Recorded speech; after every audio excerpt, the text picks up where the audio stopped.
कि नागपुर में रामदास पेट, धंतोली और अन्य भाग में आज छोटे छोटे रेसिडेंशियल एरिया में काफ़ी हॉस्पिटल्स होने के कारण लोगों को भी तकलीफ होती है और सुविधाएं भी नहीं मिल सकती है। तो ये 23 पैकेज में एक पैकेज ऐसा है जो केवल मेडिकल हॉस्पिटल के लिए और उसमें सभी प्रकार की सुविधाएं डॉक्टर को मिलेगी और 4,000 साढ़े 4,000 स्क्वायर फुट के भाव से उनको इस प्रकार की बिल्डिंग मिले, यह कोशिश हम कर रहे हैं। तो ये नागपुर में स्वाभाविक रूप से काफ़ी रिक्वायरमेंट भी है, आवश्यकता भी है। मैं विशेष रूप से कुछ बातों के लिए मैडम को सुझाव देना चाहूँगा कि 6 बजे के बाद पेशेंट, मैं अभी ग्रास रूट पर काम करता हूँ, कल ही मुझे 2000 लोग मिले दिन भर और पब्लिक में आम आदमी मिलने के लिए आते हैं, तो साधारणतः उनकी तकलीफों का पता चल जाता है। तो 6 बजे के बाद यहाँ एडमिशन मिलती नहीं, ये एक सामूहिक तकरार है और कब तकलीफ होती है भरोसा नहीं होता और इसलिए 24 आवर लोगों को एडमिट करने के बारे में निश्चित रूप से सुविधा मिलनी चाहिए। इसके साथ साथ जो हमारे यहाँ लीवर ट्रांसप्लांटेशन है और यहाँ सिकल सेल की विशेष रूप से बीमारियां हैं, जिसके कारण बोन मैरो की ट्रीटमेंट के लिए अभी WCL से हमने डोनेशन में लेकर रिलायंस हॉस्पिटल मुंबई में ये व्यवस्था की। पर ये सब यहाँ सिकल सेल और विशेष रूप से ये जो थैलेसेमिया है, इसकी बहुत बड़े प्रमाण पर रुग्ण पूर्व विदर्भ में है। भंडारा, गोंदिया, चंद्रपुर, गढ़चिरौली और नागपुर जो शेड्यूल कास्ट है और शेड्यूल ट्राइब, ये 2 कम्युनिटी में 70% 75% ये प्रॉब्लम है और उसमें फिर से शादियां होने के कारण और बढ़ते जा रहा है। इस पर रिसर्च करके इसका उपाय ढूंढना ये सबसे बड़ी आवश्यकता है, प्राथमिकता भी है। तो मैं निश्चित रूप से हमारे एम्स का उपयोग जो लोगों को सभी प्रकार की ट्रीटमेंट यहाँ मिले, ऑर्गन ट्रांसप्लांटेशन की बड़ी बात है, पर धीरे धीरे यहाँ अच्छे ऑपरेशन थिएटर्स हैं, अच्छे डॉक्टर्स हैं, तो धीरे धीरे जो स्पेसिफिक रूप से जो इलाज हमारे विदर्भ में नहीं हो सकता, जिसके लिए दिल्ली और मुंबई जाना पड़ता है, उन गरीब लोगों को वो सभी प्रकार की सुविधाएं एम्स में मिलेगी, तो निश्चित रूप से बहुत बड़ा फायदा होगा। आज नागपुर एक मेडिकल हब के रूप में काफ़ी तरह विकसित हुआ है। विदर्भ से, मध्य प्रदेश से, छत्तीसगढ़ से काफ़ी बड़े प्रमाण पर गरीब लोग यहाँ आते हैं। गढ़चिरौली जिला जो है वो एस्पिरेंट डिस्ट्रिक्ट है और विशेष रूप से ट्राइबल डिस्ट्रिक्ट है, वहाँ भी सुविधा का अभाव है। मैं अनुरोध करूंगा कि सैटेलाइट सेंटर के द्वारा जो दुर्गम परिसर है वहाँ के लोगों को, पेशेंट को वीडियो कॉन्फ्रेंस से जोड़कर अगर उनको भी कुछ दिन यहाँ के डॉक्टर कुछ सेवाएं देंगे, तो जो सोशली, इकोनॉमिकली और एजुकेशनली बैकवर्ड एरिया है वहाँ काफ़ी सुविधाएं मिलेगी, क्योंकि वहाँ की परिस्थिति बहुत ही गंभीर है। मैं खुद एक ट्रस्ट के द्वारा गढ़चिरौली जिले में और ट्राइबल सेक्टर में 1200 विद्यालय चलाता हूँ, एकल विद्यालय।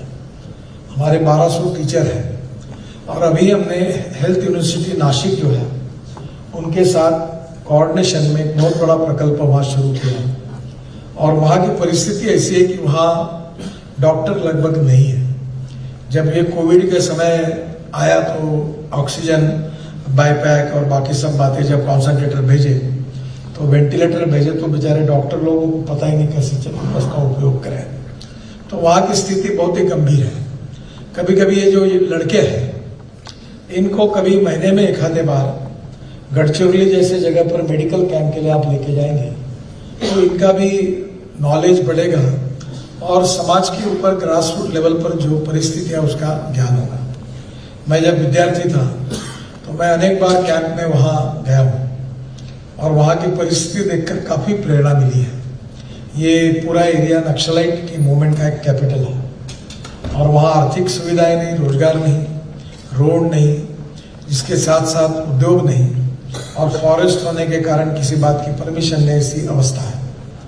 पर अभी काफ़ी सुधार हुआ है, रोड नेटवर्क काफ़ी हुआ, आयरन ओर के ऊपर वहाँ बड़ी इंडस्ट्री लग गई और वहाँ जो लग गई है उसका देश का सबसे अच्छा आयरन ओर वहाँ है सूर्यागढ़ में। अब वहाँ 3-4 हज़ार लोगों को रोजगार भी मिला है, तो स्वाभाविक रूप से वहाँ नक्सलाइट मूवमेंट में भी कमी आई है।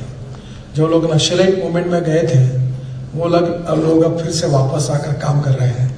अब उनको शैक्षणिक सुविधाएं और स्वास्थ्य विषयक सुविधाओं की आवश्यकता है। अभी वहाँ जिन्होंने ये काम शुरू किया उनको मैंने engineering college, polytechnic college, ITI, driving training school सब खोलने के लिए कहा है, ताकि वहाँ के लड़कों को ही वहाँ रोजगार मिले और वहाँ के गरीब लोगों को भी सुविधाएं मिल जाएगी। तो जैसे टेलीमेडिसिन जैसी सुविधा है उसके कारण भी काफ़ी फायदा होगा।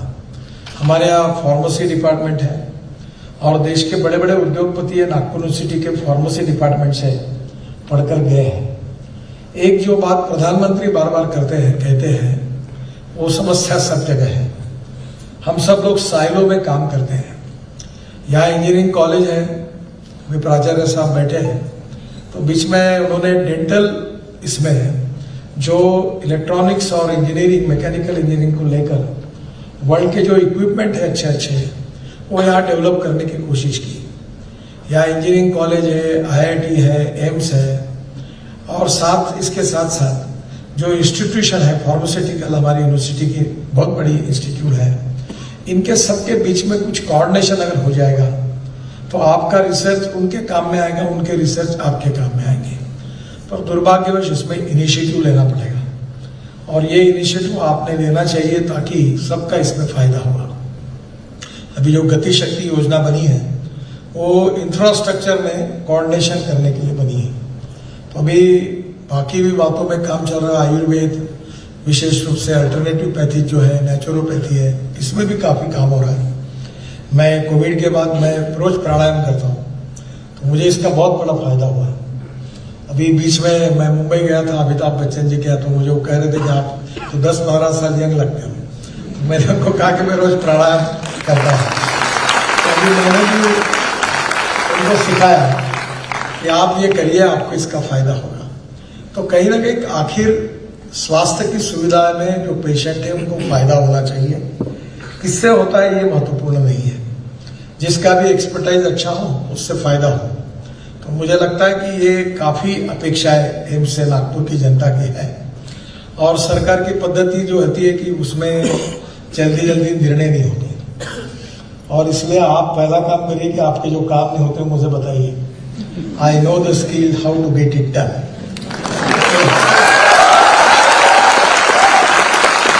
आपने मुझे नहीं बताया और अगर प्रॉब्लम रहेगा तो फिर मैं आपको जिम्मेदार मानूंगा। तो इसलिए आप पहले ही चिल्लाना शुरू करिए, ऊपर वालों से मत डरिए, जो है वो तुरंत मुझे बताइए। बाकी मेरी हेल्थ मिनिस्टर से बात हुई है और एक मीटिंग में मैं करने वाला हूं और मुझे आपका फीडबैक नीचे का पूरा मिलता ही है। इधर यहाँ के लोगों ने कितना भी छुपाने की कोशिश की तो भी मैं सुरक्षा भाग हूँ, इसलिए यहाँ का छोटा आदमी मुझे मिलता है।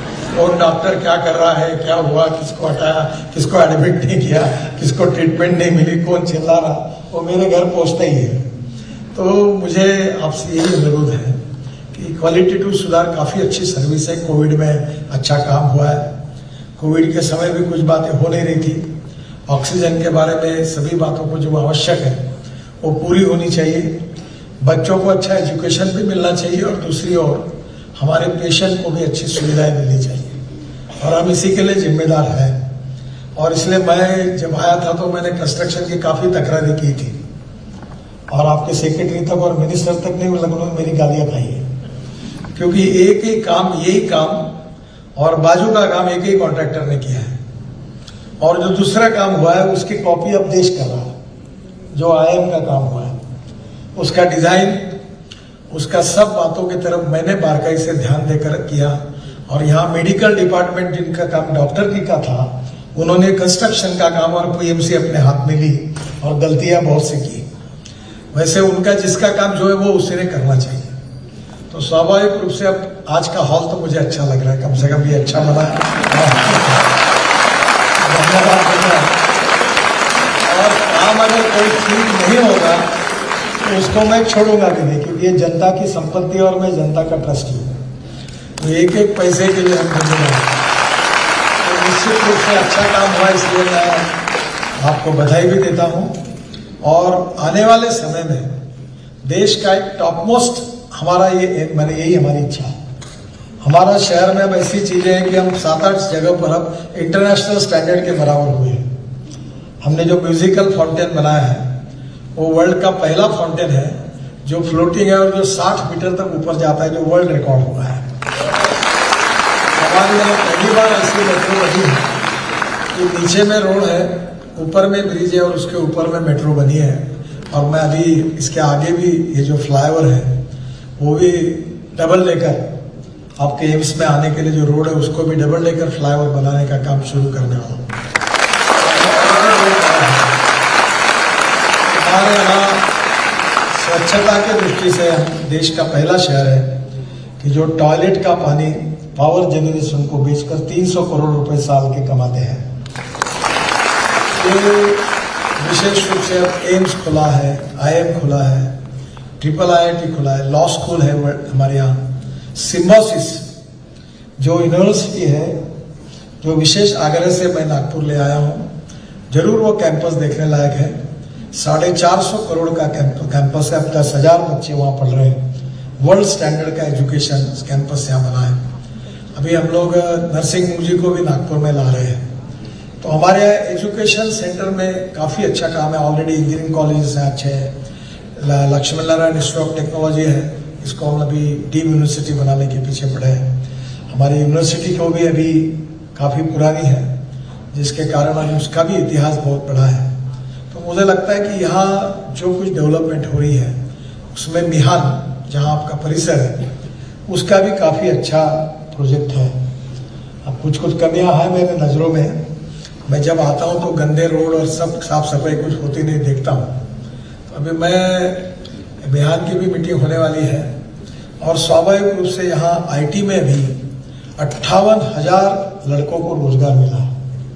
और ये जो मैं खुद अपने ऑफिस में इसको industry wise unit wise monitoring करता हूँ और काफ़ी नई डेवलपमेंट आ रही है।